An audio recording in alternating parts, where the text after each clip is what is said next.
challenge does Indiana present tomorrow night? Their defensive toughness. They make it hard for you to do everything. Whether you're cutting, pick and roll, shooting the basketball, their defense is still top notch. I mean, they're missing Paul George and George Hill, but they haven't lost anything defensively.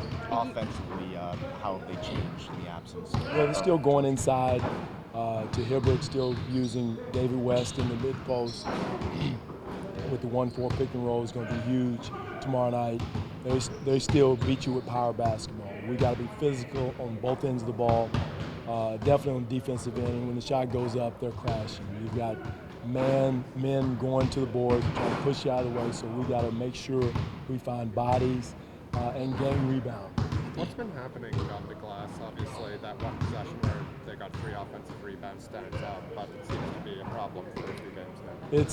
It's been a problem all year. I mean, ever since training camp, it's something I've been talking about. And we got to do it as a team because it's not just one guy's responsibility. If we had a guy, Dennis Rodman, it would be, but we don't. So we got to do it as a team. And it's just like executing a play. If you don't execute sandwich rebound or gang rebound, then you're in trouble. And that's where we played decent defense for 3.5 quarters.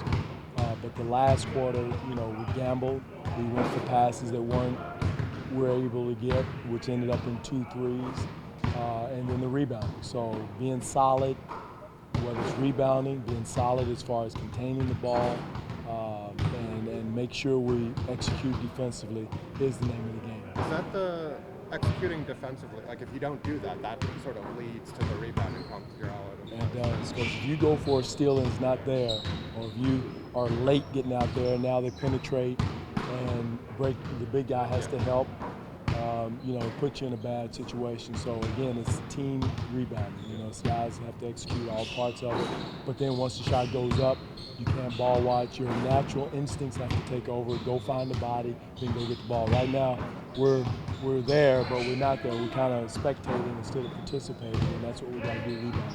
In back-to-back games, Jonas with a double-double. What's been working for him lately? Well, he's been doing a good job of scoring in the paint. One is his guys double teaming Cal, so he's open, and Cal's doing a good job of finding him. Our pick and roll guys are doing a good job of getting him on the roll to the basket. He's finding the windows weak side when his guys is not guarding him and going over to help. So he's doing a lot because teams are trying to cheat off of him and not guard him, and he's doing a great job of reading and where to go.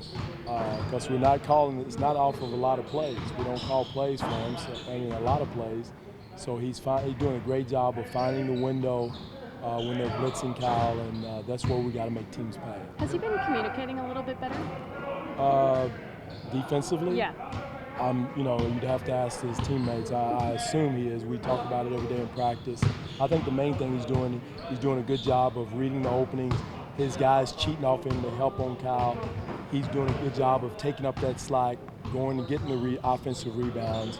So he's making them pay for his guy helping off so much on Cal, which is a smart play on his part. We haven't seen much of Tyler with DeMar out. Is he healthy? Is it just maybe not enough offense with him? Well, a little bit of that, and again too, JV has been done such a good job the last 2 games at that position. And then Pat's been doing such a good job at the 4. We got to get Tyler involved, and that was probably an oversight on my part of not getting him in. But Jonas was doing such a good job. It was hard to get him off because he was probably the only guy rebounding the other night effectively. So we got to get Tyler in the mix. Pat's been shooting the 3-ball really well this year. We always talk about that stretch 4 position that's become so big in the NBA. Has he reached that kind of high level at that hybrid position? Yes, Josh, he has, and that's one thing that he works on every day. And he's a threat there. They're running at him, and he's doing a great job of making plays off the dribble because they are running so hard at him to get him off the 3-point line. And so that's a sign of respect.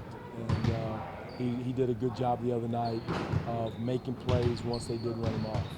Audrey Field's getting a couple more minutes of play. How does he fit in with the depth of this team? It really does. We need an extra body once DeMar went down.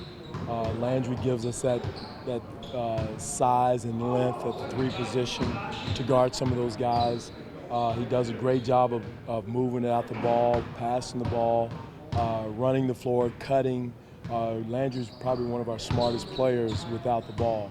And so that's where he was really effective the other night in the game. And again, LeBron hit some tough shots, but he earned them over Landry. And he did a solid, 35 points, 37, whatever he had to work for him when Landry was guarding. And DeRozan doing a little more rehab today, but also practicing a little bit more. How's his recovery coming? He's rehabbing. He's not practicing, but he's rehabbing, coming along. Still a ways away. So, but he's working at it, and it's just in those type of injuries, it just takes time. Is this the first time he's been shooting since, or he's? No, I think he's shooting. Just free throws. He can't move. So. Your last full practice was defense focus only. Did you work in a little more offense today?